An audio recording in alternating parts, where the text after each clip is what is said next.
Thanks for watching. Don't forget to like, comment, share and subscribe. السلام علیکم ورحمۃ اللہ وبرکاتہ۔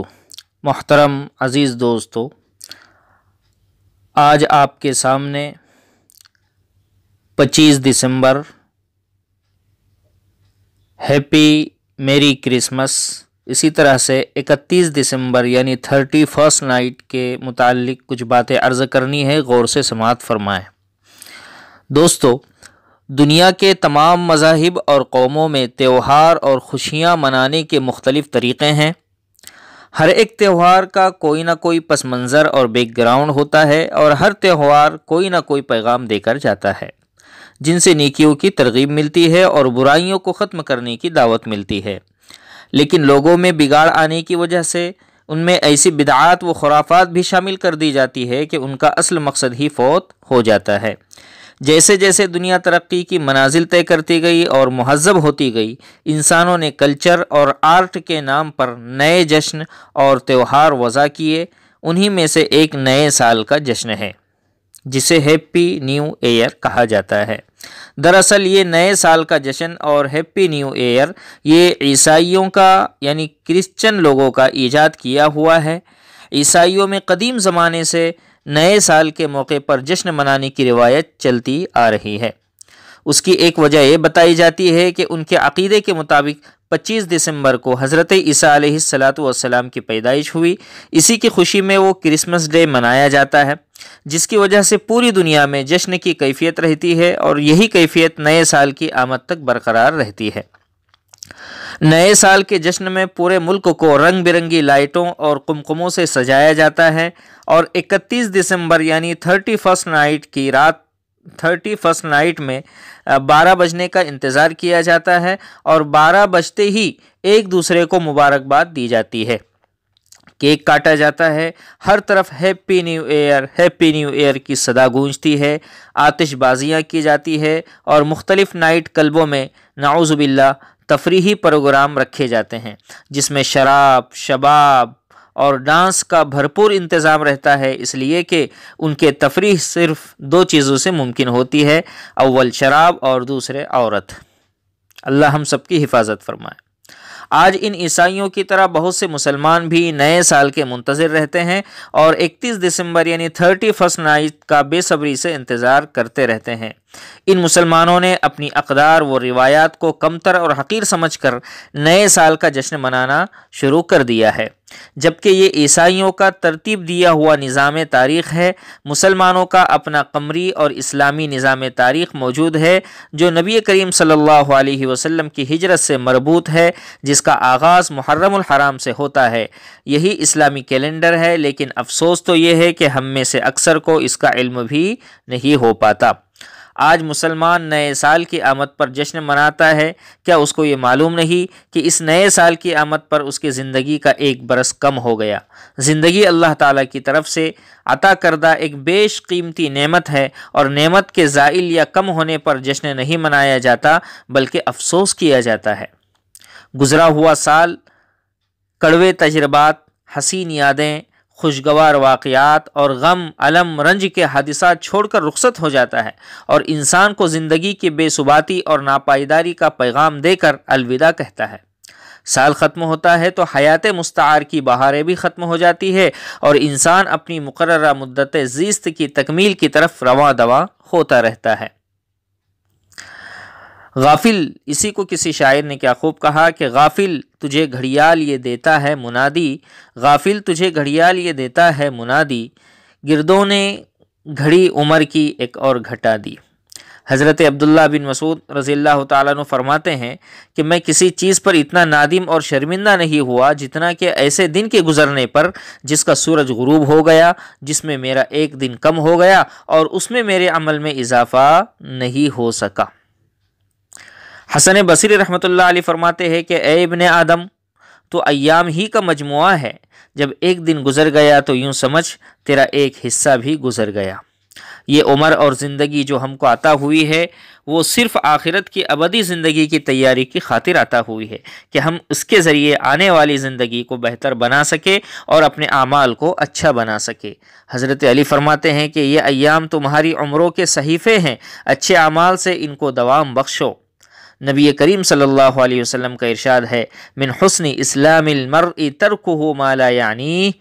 کہ آدمی کے اسلام کی خوبی یہ ہے کہ وہ فضول چیزوں سے بچے۔ یہ مختلف طرح کے جشن یہود و نصارہ اور دوسری قوموں میں منائے جاتے ہیں، جیسے mother's day, father's day, Valentine day, children's day اور ٹیچرس ڈے وغیرہ، اس لیے کہ ان کے یہاں رشتوں میں دکھاوا ہوتا ہے، ماں باپ کو الگ رکھا جاتا ہے، اولاد کو بالغ ہوتے ہی گھر سے نکال دیا جاتا ہے اور کوئی خاندانی نظام نہیں ہوتا۔ اس لیے انہوں نے ان سب کے لیے الگ الگ دن متعین کر رکھے ہیں جن میں ان تمام رشتوں کا دکھلاوا ہو سکے، مگر ہمارے یہاں ایسا نہیں ہے۔ اسلام نے سب کے حقوق مقرر کر دیے ہیں اور پورا ایک خاندانی نظام موجود ہے، اس لیے نہ ہمیں ان دکھلاووں کی ضرورت ہے اور نہ مختلف طرح کے ڈے منانے کی ضرورت ہے، بلکہ مسلمانوں کو اس سے بچنے کی سخت ضرورت ہے تاکہ دوسری قوموں کی مشابہت سے بچا جا سکے۔ اس لیے کہ ہمارے آقا و مولا صلی اللہ علیہ وسلم نے ہم کو غیروں کی اتباع اور مشابہت اختیار کرنے سے بچنے کا حکم فرمایا ہے۔ ارشاد نبوی صلی اللہ علیہ وسلم ہے، من تشبہ بقوم فہو منہم، کہ جس نے کسی قوم کی مشابہت اختیار کی وہ انہی میں سے ہے۔ سوال یہ پیدا ہوتا ہے کہ اس موقع پر پھر مسلمانوں کو کیا رویہ اختیار کرنا چاہیے جو قرآن و حدیث کی روشنی میں صحیح ہو؟ تو بعض کتب حدیث میں یہ روایت موجود ہے کہ جب نیا مہینہ یا نئے سال کا پہلا مہینہ شروع ہوتا تھا تو اصحاب رسول صلی اللہ علیہ وسلم ایک دوسرے کو یہ دعا سکھاتے اور بتاتے تھے، اللہم ادخلہ علینا بالامن والایمان والسلامت والاسلام ورضوان من الرحمن وجوار من الشیطان، یعنی اے اللہ اس نئے سال کو ہمارے اوپر امن و ایمان، سلامتی و اسلام اور اپنی رضامندی نیز شیطان سے پناہ کے ساتھ داخل فرما۔ اس دعا کو پڑھنا چاہیے۔ نیز اس وقت مسلمانوں کو دو کام خاص کر کرنے چاہیے،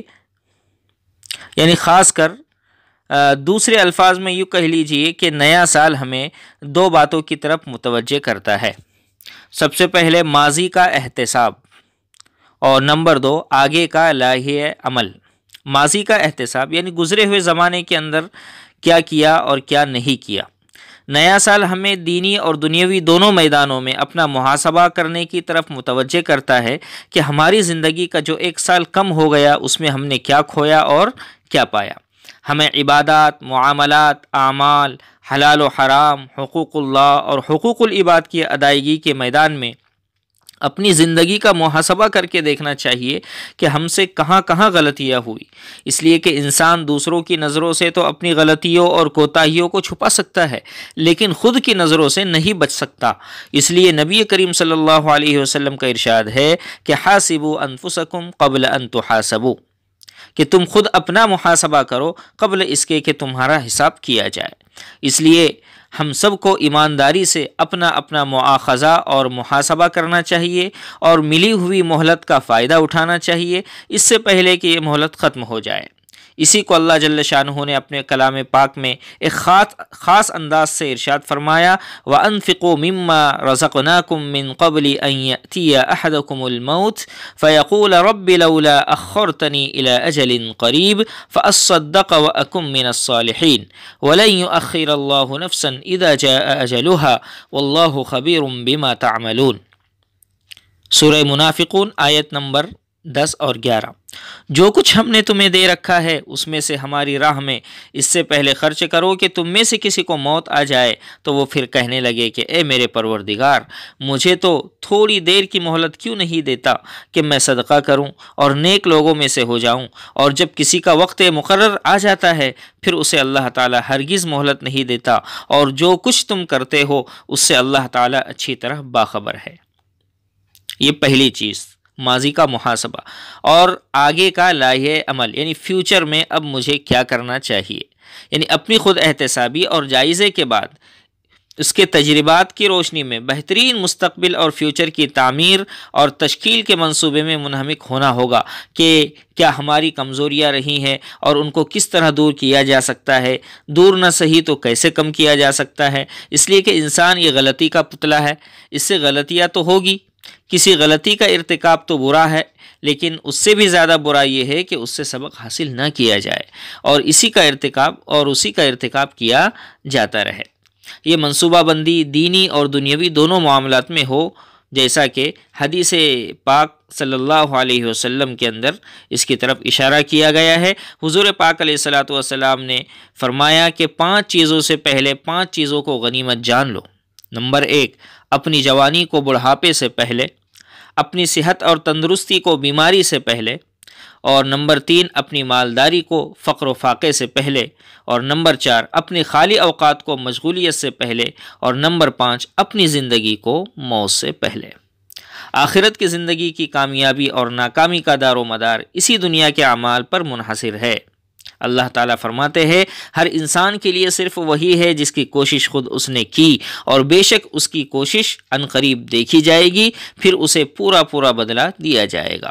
دوستو، خلاصہ یہ ہے کہ ہر نیا سال خوشی کے بجائے ایک حقیقی انسان کو بے چین کر دیتا ہے، اس لیے کہ اس کو اس بات کا احساس ہوتا ہے کہ میری عمر رفتہ رفتہ کم ہو رہی ہے اور برف کی طرح پگھل رہی ہے۔ وہ کس بات پر خوشی منائے؟ بلکہ اس سے پہلے کہ زندگی کا سورج ہمیشہ کے لیے غروب ہو جائے، کچھ کر لینے کی تمنا اس کو بے قرار کر دیتی ہے۔ اس کے پاس وقت کم اور کام زیادہ ہوتا ہے۔ ہمارے لیے نیا سال وقتی لذت یا خوشی کا وقت نہیں، بلکہ گزرتے ہوئے وقت کی قدر کرتے ہوئے آنے والے لمحات زندگی کا صحیح استعمال کرنے کے عزم و ارادے کا موقع ہے، اور اثر نو عزائم اور ارادوں کو بلند کرنے اور حوصلوں کو پروان چڑھانے کا یہ وقت ہوتا ہے۔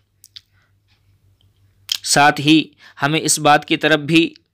توجہ دینا چاہیے کہ مسلمانوں کا نیا سال یعنی محرم الحرام یہ جنوری سے کم نہیں، بلکہ محرم الحرام سے شروع ہوتا ہے، جو ہو چکا اور ہم میں سے اکثروں کو اس کا علم بھی نہیں تھا۔ مسلمانوں کو چاہیے کہ وہ قمری اور چاند والے سال یعنی ہجری سال کی حفاظت کرے، اپنے امور، اپنے معاملات، شادی بیاہ اسی تاریخ سے انجام دیں، اس لیے کہ ہماری تاریخ یہی ہے۔ چونکہ ہر قوم اپنی تاریخ کو کسی خاص واقعے سے مقرر کرتی ہے، اس لیے مسلمانوں نے اپنی تاریخ کو خلیفہ ثانی حضرت عمر فاروق رضی اللہ تعالیٰ عنہ کے دور خلافت میں حضرت علی مرتضیٰ رضی اللہ تعالیٰ عنہ کے مشورے سے واقع ہجرت سے مقرر کیا ہوا ہے۔ حضرت حکیم الامت تھانوی رحمۃ اللہ علیہ فرماتے ہیں کہ احکام شریعت کا دار و مدار یہ قمری حساب پر ہے، یعنی چاند والی تاریخ پر۔ اس لیے اگر ساری امت دوسری اصطلاح کو اپنا معمول بنا لے، یعنی قمری سال کو چھوڑ کر، قمری اور اسلامی تاریخ کو چھوڑ کر دوسری تاریخوں کو یاد رکھنے کا معمول بنا لے، جس سے حساب قمری ضائع ہو جائے، یعنی جو اسلامی اور چاند والا سال اور چاند والی تاریخ ہوتی ہے وہ ہمیں اگر یاد نہ ہو تو سب کے سب گنہگار ہوں گے، اور اگر وہ محفوظ رہے تو دوسرے حساب کا استعمال بھی مباح ہے، یعنی اسلامی تاریخ کو یاد رکھا جائے، اس کا اہتمام کیا جائے، چاند دیکھنے کا اہتمام کیا جائے، اور ساتھ ساتھ شمسی تاریخ یعنی انگریزی تاریخ کو بھی یاد رکھا جائے، تو یہ مباح ہے، اس کی اجازت ہے، لیکن سنت سلف کے خلاف ضرور ہے، یعنی جو ہمارے پہلے بزرگان دین ہیں ان کے خلاف ضرور ہے۔ اور حساب قمری کا برتنا اس وجہ سے کہ فرض کفایہ ہے، یہ لابدی افضل اور احسن ہے، اس لیے ہمیں اپنی اس تاریخ قمری کو یکسر فراموش نہیں کرنا چاہیے۔ آخر میں دعا ہے کہ اللہ تعالی ہم سب کو غیروں کی مشابہت سے بچائے اور آقائے نامدار جناب محمد رسول اللہ صلی اللہ علیہ وسلم کی سنت کی اتباع کی توفیق نصیب فرمائے، آمین یا رب العالمین۔ عزیز دوستو، اگلی مجلس میں انشاءاللہ کرسمس کی حقیقت اور کرسمس سے متعلق جو کرسمس ٹری ہوتا ہے اس کی حقیقت، اس کے ایفیکٹس، اسی طرح سے کرسمس کو سرکاری سرپرستی میں کیوں پھیلایا گیا، اسی طرح سے کرسمس اس کی حقیقت اور اس سے متعلق عیسائی مصنفین اور عیسائی پادریوں اور علماء کے ایسے اقوال جن سے خود یہ ثابت ہوتا ہے کہ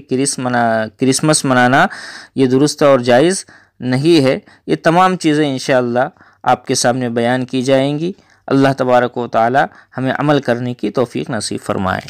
والسلام علیکم ورحمۃ اللہ وبرکاتہ۔